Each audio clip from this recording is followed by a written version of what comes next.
What would it take to arouse your life, to experience more connection, more pleasure, more realness in and outside of the bedroom? I'm August McLaughlin, and this is Girl Boner Radio.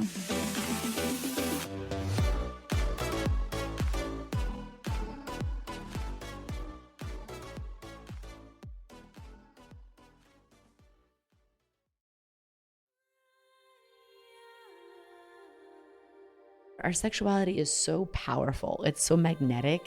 And there's something about harnessing that, even if it's just in a mindset thing of just remembering how powerful you are. I'm like, you got nothing to lose. Madi Murphy describes herself as an intuitive, astrologer, entrepreneur, author, and messy human. A lot of that varies from what she might have imagined for herself when she was growing up. But looking back, it makes sense. This is like really funny. I'm going to call out my family a little bit, but like the women in my family are very sexual, sensual, magnetic beings. Like all of their stories and like the way I've seen men fall over them well into like 70s, 80s. I'm like, wow, like we're cooking with something here. But at the same time, my mom had a lot of, I would say, that good girl complex. So she would be like, Madeline, like your bra strap is showing, or like when your husband is the one who first gets to have sex with you. And I'm like, wait, what? And so there was this interesting, like, I'm feeling into things at a young age of like, Mom, I feel like you're a very sexual being, and my aunts and these stories I'm hearing about even like my grandma. But meanwhile, I'm supposed to be in this puritanical, like I am not a sexual being kind of a mode. I had a conflicted, kind of a shadowy relationship with my sexuality for the first 30 years of my life. But I also had this just like, I was like such a little horn dog. That's why I'd be like, okay, I won't. But then I'd be like, I'm so curious about sex. Luckily, I had a gift with a very weird, quirky, also like sexually curious friend in that like we would go to Barnes & Noble and read like Penthouse letters, paperbacks, which were a thing back in the day where you could just like read erotica. And I was like, this is awesome. Yay books. Yay books. Yay, but no, truly, like my babysitting money was spent on a lot of like smutty ass books that I loved, and give me such a healthy channel for that. I think the major thing about my sexuality though is I always felt like I was a goalkeeper. Like sex was not for me to enjoy. It was like, bat away the men, the boys, or make them earn it. No conversations around empowerment, pleasure, or like how sacred and beautiful it was, because I was simultaneously always a very spiritually inclined person, but I thought this was two disparate, very separate parts of me. Like my spiritual side and my sexual side, even from a young age, I was like, these two things don't make sense together. How did that manifest itself then when you were growing into adulthood and into your grown-up sexuality? I feel like everything in life, I am a proud late bloomer. Like I am always like a 5-year curve behind everyone on anything, at least 5 years, whether that's figuring out myself or my career or my relationships and my relationship with myself and my sexuality. I think I like deemed it a little unsafe to be a sexual being, and how I view the world is like you manifest and you attract that which you are, or that which you like think about yourself. So I manifested very non-sexually exciting relationships. They were so flat, they were so one note, they were so dead, but no one was telling me. I had no reputable or like trusted confidant or sounding board around me to say like, hey, that's an important thing. Instead, I was like, okay, I had a boyfriend. He treated me well. Like everything was fine. Passing grade, like a B-. Like you're not mean to me. You support me. You think I'm smart. You're like a good guy. You do all the things. But our sex life was just not it. And it was hard. Like I would put myself out there. I would take some big swings and I struck out. For example, the time she tried to spice things up with dirty talk. She was seeing this guy. We were long distance. So I was like, can we engage in a little dirty talk? But we're not with each other a lot. Like, let's have a little fun. I think I like blew his mind just asking for that. He was like giggling. He's like, what? Oh my God, what? And then finally, like he tried to do it. But I think he took it like a joke, and it was bad. He dropped the word wiener, let's just say. Let's just leave it at the word wiener was used. And I was like, just stop. Yeah. Never mind. We're good. Still, she stuck with the relationship and it got more serious. We got engaged and I was like really ready to marry this person. And in my mind, I'm like, there's just something missing. And it was actually the spiritual connection and the sexual connection. I had just been kind of operating, checking boxes, kind of keeping up with the people around me. And I didn't see a good example for like, oh, you don't really need a deep spiritual connection. What does that even mean? You don't really need a good sexual connection because, you know, like as long as he's a good person, he treats you well. The reason usually you break up with someone are big life changes or differences or someone cheating on you or this just being like, oh, he doesn't want to like smack my ass and talk dirty to me and like give me good toe curling orgasms. That didn't feel like a reason to break up. And so we were set to be married. And that is when everything started to change in Madi's life. I had a wild, many circumstances that happened at once that sort of shook me awake to be like, babe, wake up. You're living life on such a muted tone. You're living like a black and white autopilot version of your life. I remember reading this book called Urban Tantra. It just like spoke to me in this bookstore. The stories in this book just kind of validated something about like the sexual and the sensual and the spiritual all being interwoven. And it just gave a language to something that I always felt intuitively, but felt sort of crazy for believing in, that just put me on a path. Things started happening in my life I couldn't ignore. I had pushed so much below the surface and just trying to fit in and put that mask on of like, I am happy, normal girl. This is a good life. Like I'm going to be married and this is all the things you're told to want and a good, you know, stable relationship and big wedding. But everything just kind of conspired to say like, no. And I called off my wedding about 3 weeks out. From there, like time sort of collapsed into like rapid fire growth, expansion, evolution. It was one of the first moments I really understood the power of your intuition. Like, oh, this isn't random that you keep getting sick, that you can't eat, that you can't sleep, that you're having all these pings and dreams and signs. I was like, am I having like a psychotic break? I was like, Yeah. I'm getting kind of crazy, but I feel like everything is telling me, like song lyrics are talking to me. I'm getting people pulling me off the street, being like, I should just tell you this random story about calling off a wedding. And I'm like, what is happening? And then that is when like my life really began. I have to say, like that is when my story got good because I started living my life like, okay, I've sort of made this declaration around me. Like I am going to do things for myself and whatever that means, like I'm going to stand 10 toes down on it. And it opened up so much for me. And a big thing was like trust in myself. This all happened in New York City. Just being such a little like East Village hippie girl all running around town. I was 27 at this time. So I'm going to get into astrology for a moment here and anyone can tune me out if they're not interested. But then I found out later on that it was me calling off my wedding, or my wedding was basically the week leading into my Saturn return, which is an astrological rite of passage that happens where like you are put to the test of like, are you going to live an authentic life and things can kind of fall apart so you can build your life again on purpose. And a big theme in my astrology of my Saturn return was in the sign of Scorpio, which rules sexuality and sensuality and power and secrets and like kind of all like the taboo things in our society.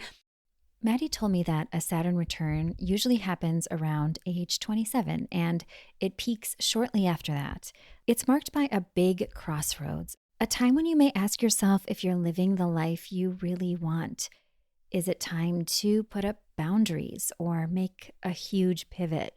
And it can feel really scary, but she said it can set you up for a beautiful next 20 years. If you don't listen though, she said, it can catch up with you later.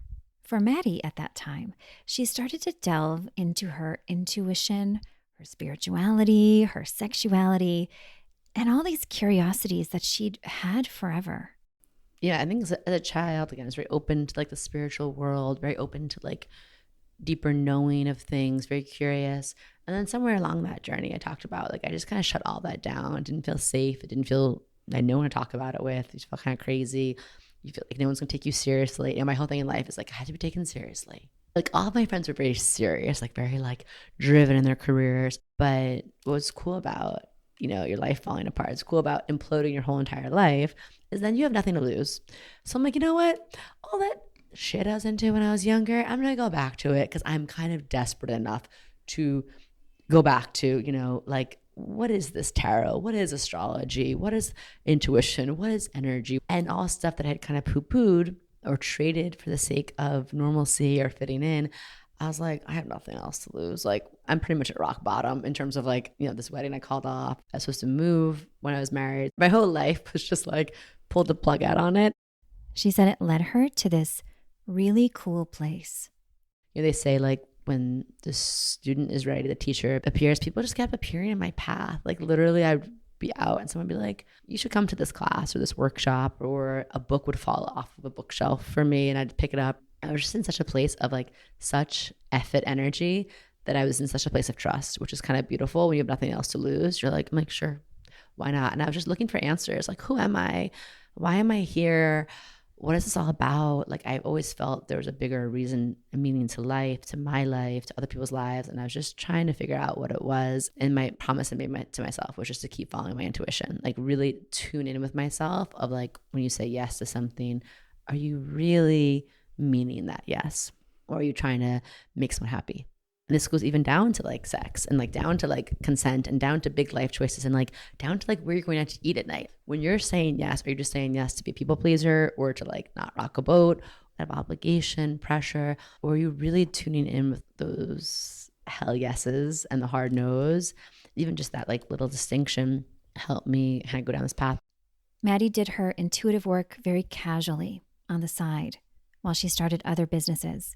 I always had a very entrepreneurial spirit. So I started a juice shop out on the east end of Long Island. And then I started a coffee shop in Brooklyn. And that led me to realizing that like, all the spiritual tools that I was using to run my business, because anyone who's ever run a business, it will break you and shake you in every possible way.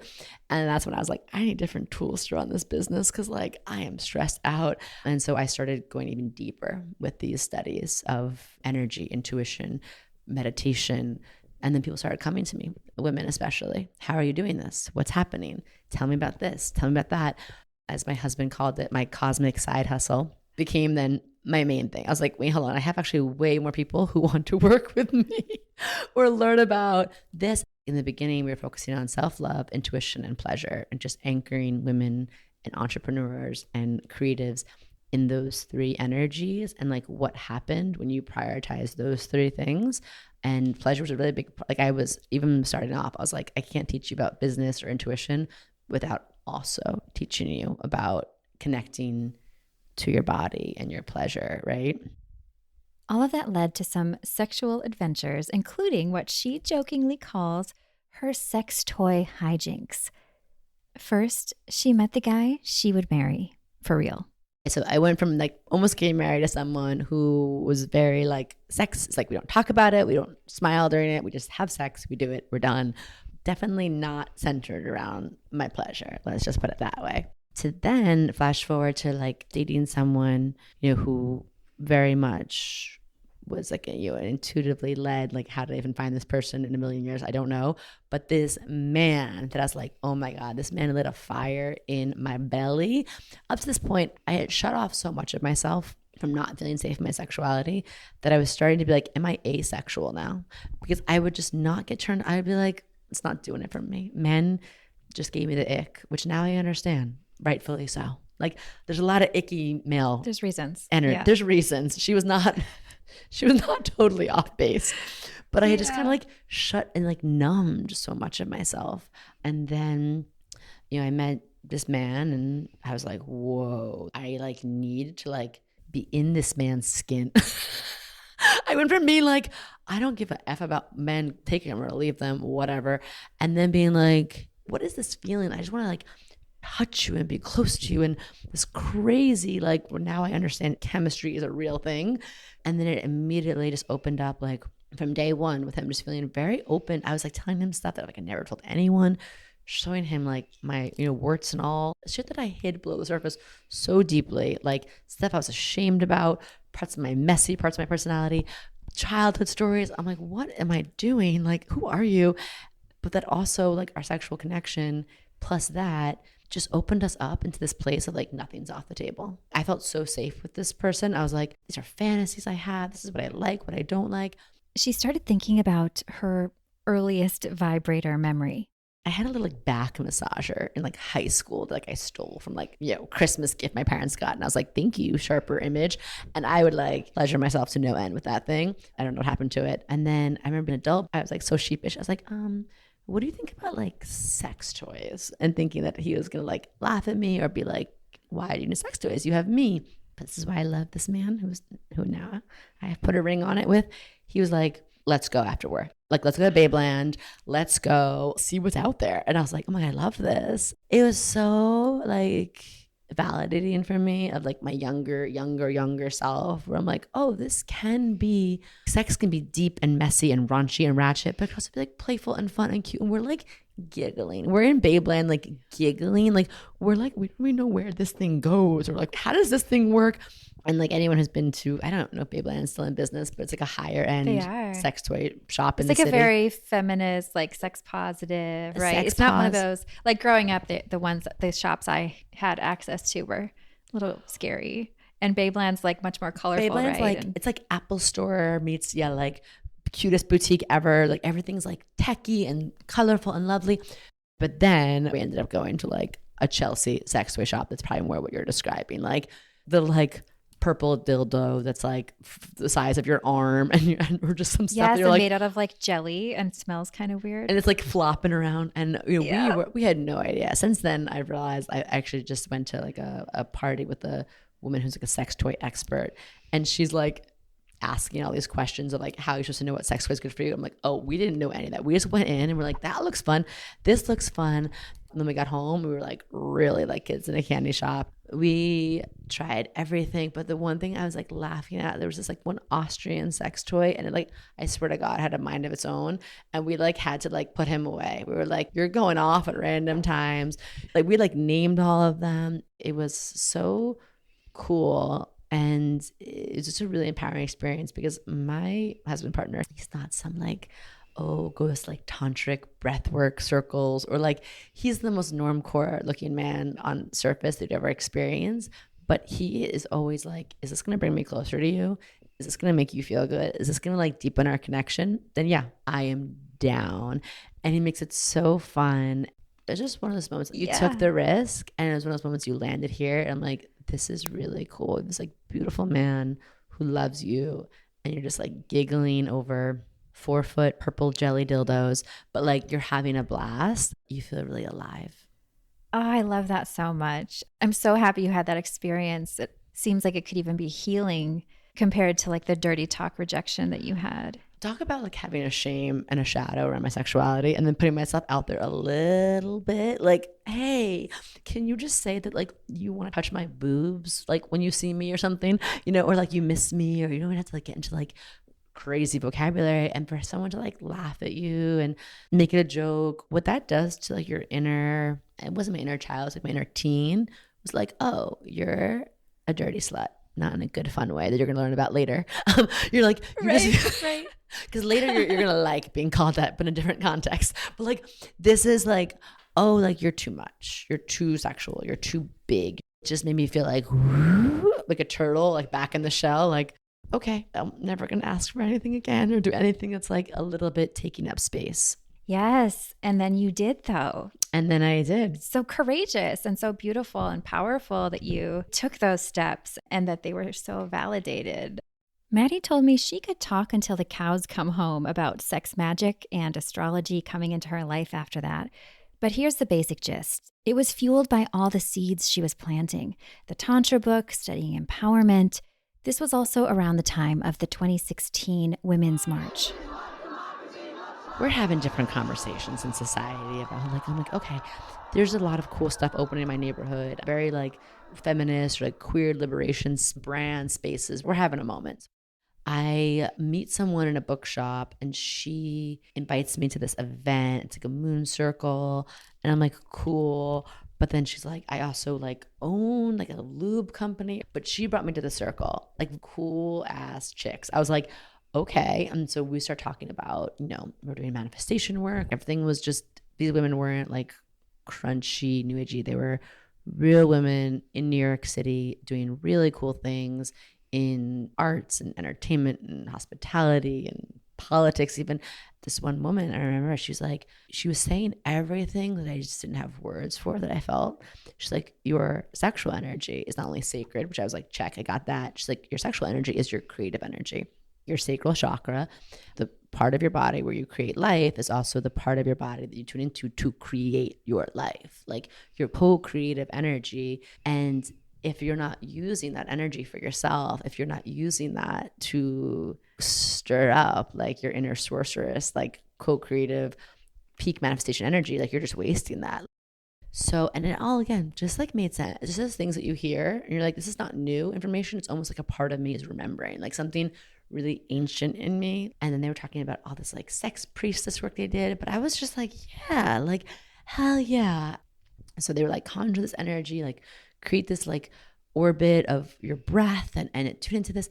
They gave us a whole ritual to do and like bring yourself to the cusp of orgasm and back and back and back.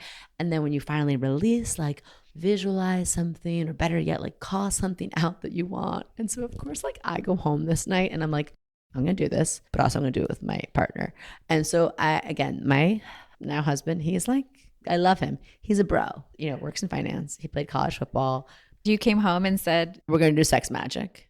Yeah. We're going to like yell out our intentions during orgasm. Yes. Okay. And he's like, oh boy, now what? Yeah, now what with this girl? He's like, but again, he's like, we're going to have sex. He's like, cool. He's like, sure, why not? Whatever you want. So we did the whole like ritual. In my mind's eye, I was like, oh, we're in a temple and there's gonna be like candles everywhere. It's like, no, we're just like in our room. We're doing it. We're like, how are we doing this? Are we gonna say 1, 2, 3 and then shout out what we're manifesting? Or like, how does this go? He's like, I don't know. You're the one like driving. And I'm like, I don't know what I'm doing. And we did let it be like intuitive and we had fun. The thing I literally shouted out like a number, a money amount that I wanted to make, which is like very like literal. He's like, oh, I didn't realize we were making such like a direct ask. I'm like, I don't know how this works. And so we like laugh, we do it, we don't think much of it. And then weirdly, in a weird series of events, he ended up losing his job because they were moving the company to Europe. He didn't want to move. Went on this long job hunt, nothing was working. And so one night I was like, we should do that sex magic again. Like write out the list that you want. And he had like so many things that almost worked out and then fell through last minute. But they weren't good fits. They weren't very value aligned. So we wrote the list out in a cocktail napkin in a restaurant. I was like, we're doing our sex magic. And he's just like, Maddie, these are like real life things happening. Like I need to get a job. I'm like, no, I know. That's why we're going to do the sex magic. I'm like, honey, I know. I'm on it. So we have this list of like the 10 things he wants out of this job and how he wants to feel his new career. And we're going to do the ritual. We're going to visualize yourself in the office, having these things at the time of your orgasm, all this stuff. We did it. And like, he literally got his like dream job. It was like 10 days later. He got this amazing offer. Some of his old coworkers pulled him in. So I'm not saying it was like just a sex magic, but it wasn't nothing. And we've used it since then for some things where we're like, should we go do that? And I have my clients do it. I've done it when I have big launches. And it's just something like, we're so powerful. Our sexuality is so powerful. It's so magnetic. And there's something about harnessing that, even if it's just in a mindset thing of just remembering how powerful you are. I'm like, you got nothing to lose. Why not? The worst case is you get to feel great. Exactly how my husband's thing was. Like, okay, best case we manifest something. Worst case, like we are just going to feel good together. Orgasms. It's kind of like a win-win for sure. That's amazing. Another sex adventure unfolded at a concert. It's a funny one. I feel like every few months we go through an era of like, ooh, a fun new like project with our sexuality. Like one time someone was asking me like what my hobbies were with my husband. I'm like, well, we like to travel. We go out to eat. We like to read books. I'm like, honestly, like kind of just like our sexual relationship is our hobby. And he really leads it. He's very creative. He'll just be like, let's do this. Let's do that. So a few years ago, he got Maddie a remote control vibrator to wear in her underwear. He's like, you wear this out. And I was like, okay. So we go to dinner one night and we try to wear it. And I'm like, honey, I'm very sensitive. Am I supposed to sit here and talk to you? Like, we're in a well-lit, like, French restaurant. There's like an elderly couple having an anniversary dinner next to me. Like, I can't function right now. Like, I don't know if I'm supposed to be able to talk to you, but like, I'm unwell. Like, I can't do this. So we're laughing because every time he puts it on, I'm just like, bah! I'm like, okay. So he's like, take two, right? Because I'm like sweating in public. So we go to a show shortly thereafter, and he's like, you're wearing the toy. And I was like, what? And he's like, yeah. And I was like, okay.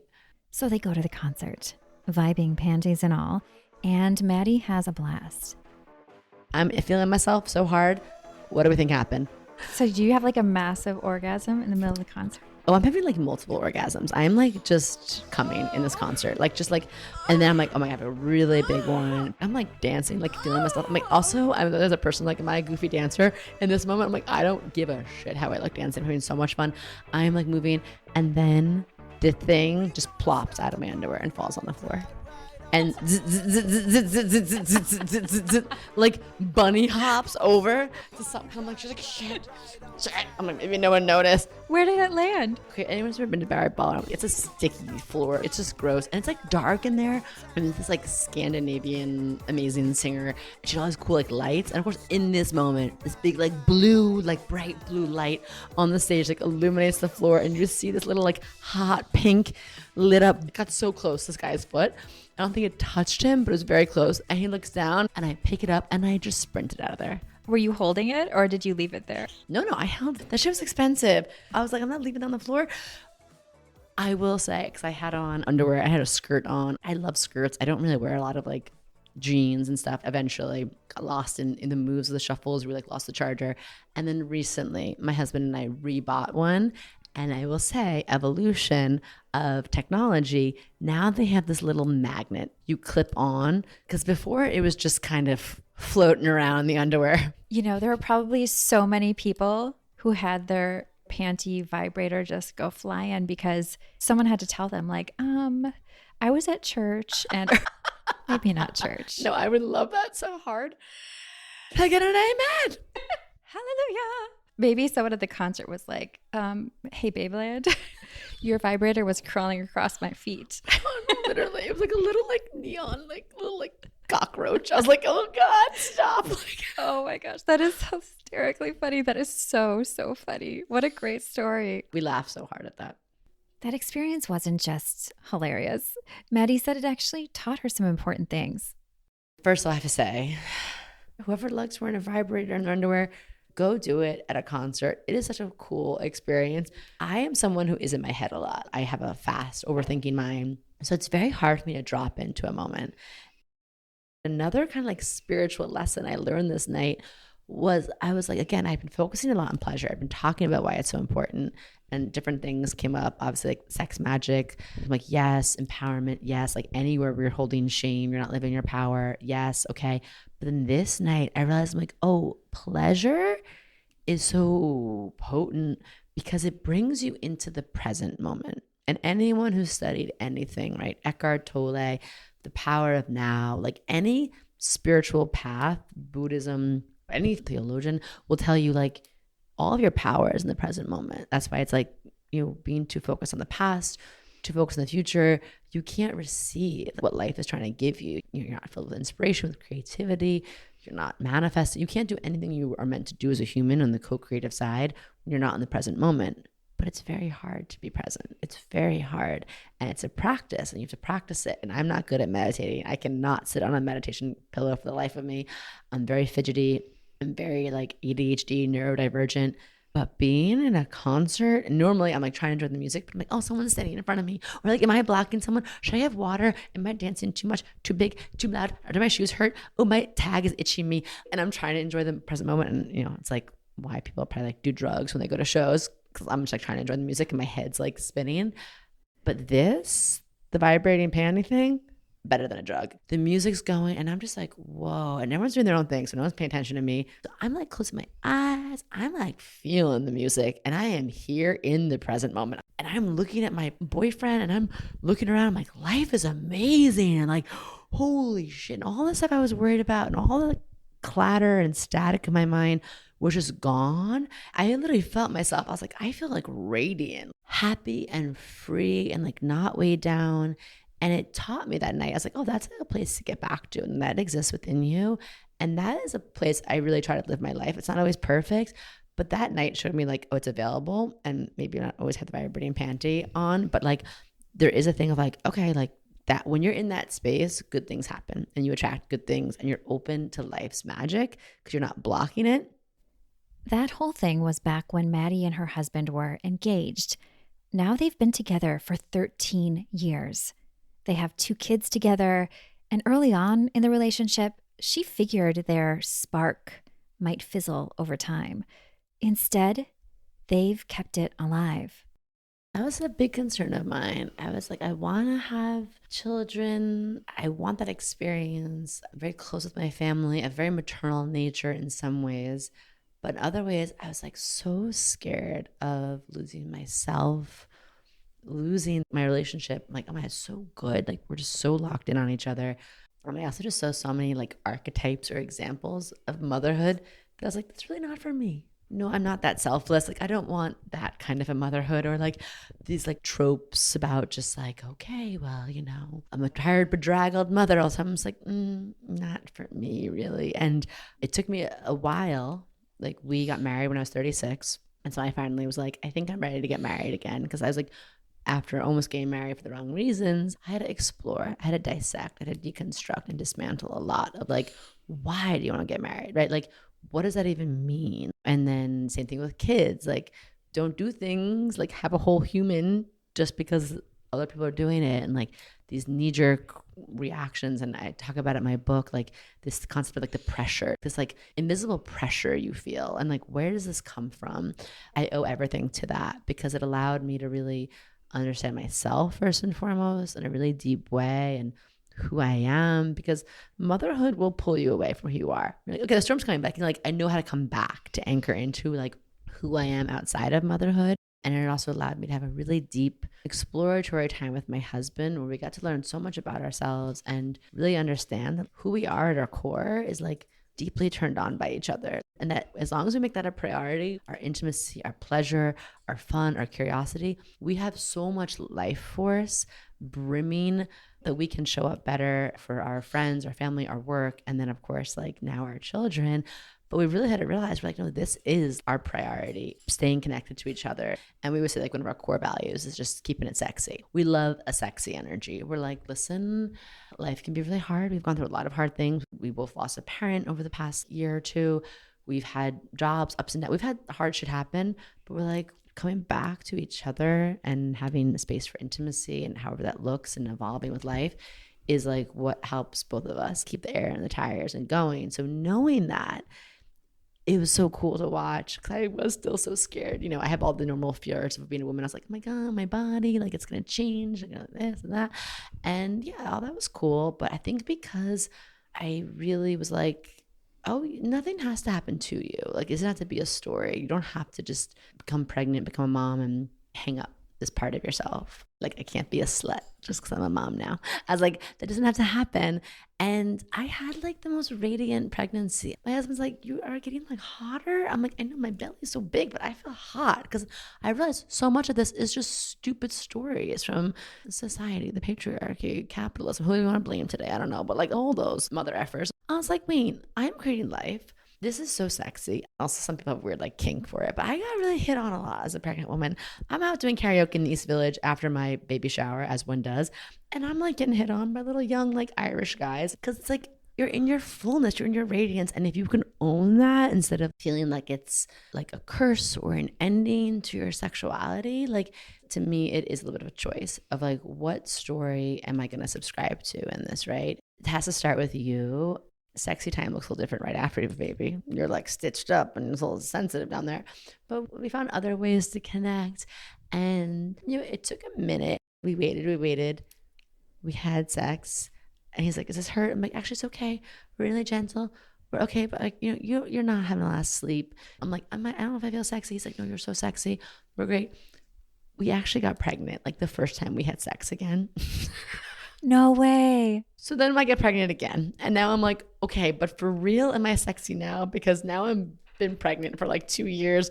I don't know what's going on in my body anymore. I don't even remember how it feels to not be like nursing or pregnant. Like I just feel like I'm kind of like a bit of like a cow. I don't mean that in a bad way. I mean like I'm literally just like children are breastfeeding on me a lot.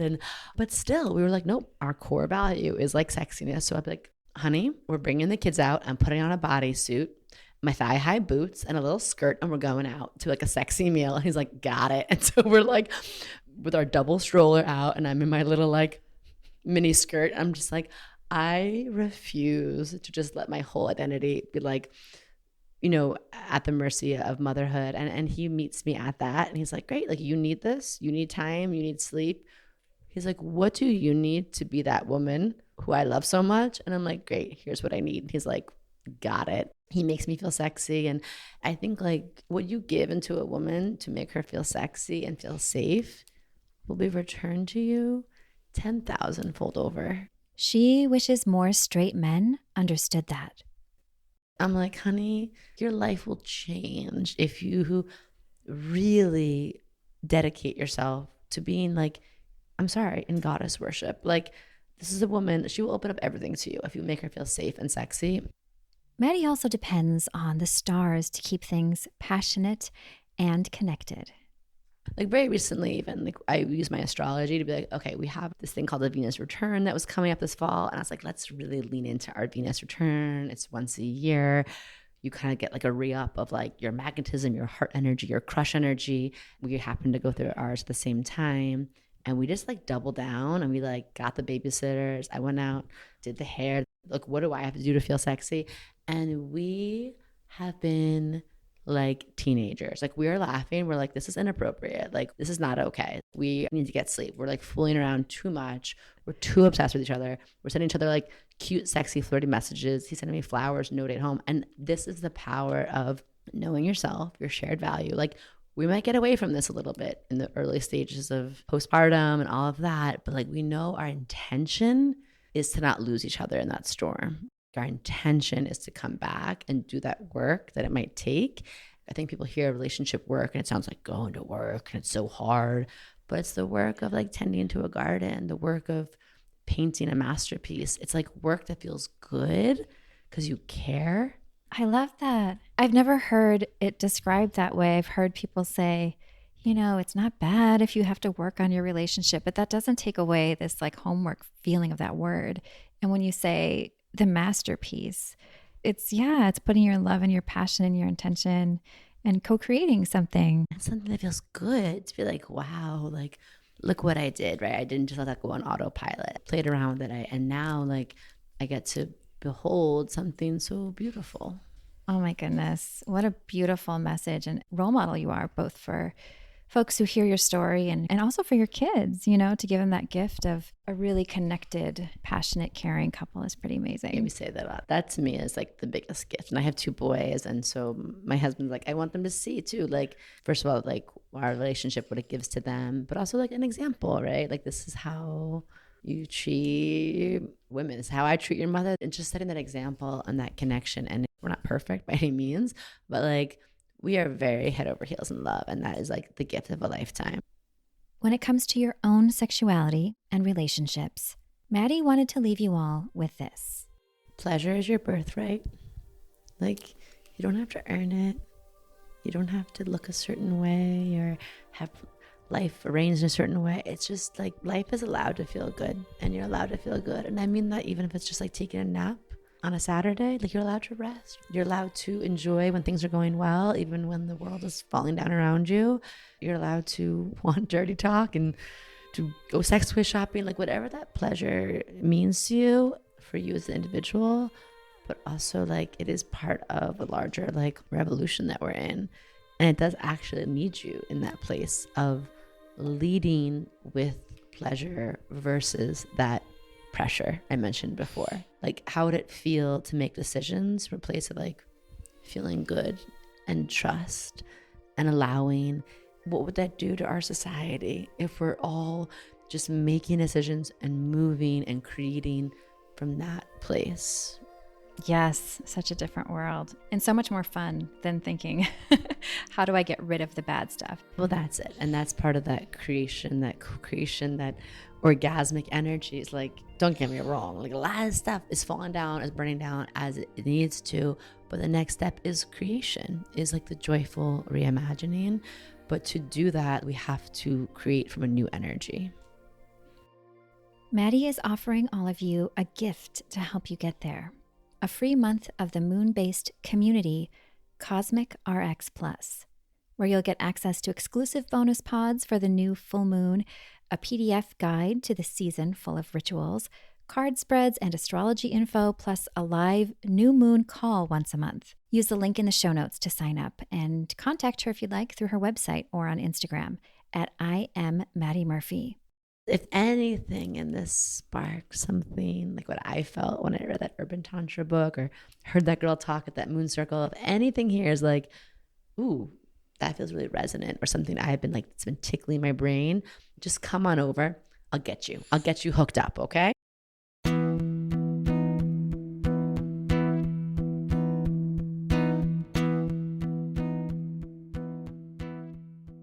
If you're enjoying Girl Boner Radio, I would love it if you'd post a rating or review on the app you're using and share links with your friends. For occasional updates from me by email, sign up at the link down in the show notes. There you can also join my Patreon for fun bonuses. Thank you so much for listening.